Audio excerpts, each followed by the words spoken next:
port, c'est très bien.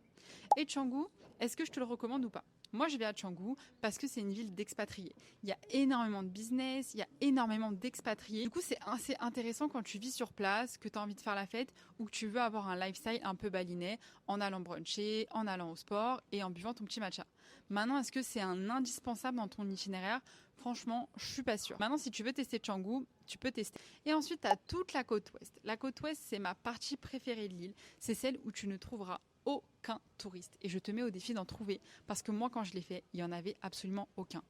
Tout au bout de l'ouest de Bali, tu vas retrouver le Bali Barat. Donc c'est le parc national de Bali avec plein d'animaux, c'est assez sympa.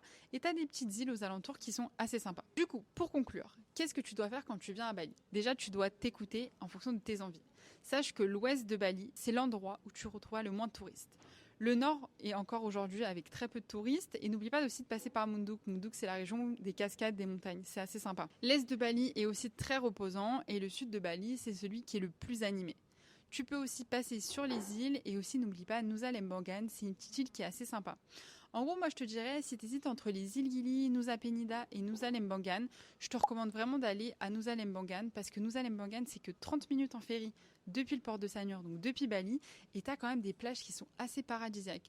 Donc moins de bateaux, moins de temps de perdu, et par contre sur place, tu pourras louer un petit scooter pour te déplacer. Si ça t'intéresse et si tu as besoin de plus de questions sur Bali, j'ai sorti des e-books pour plusieurs catégories.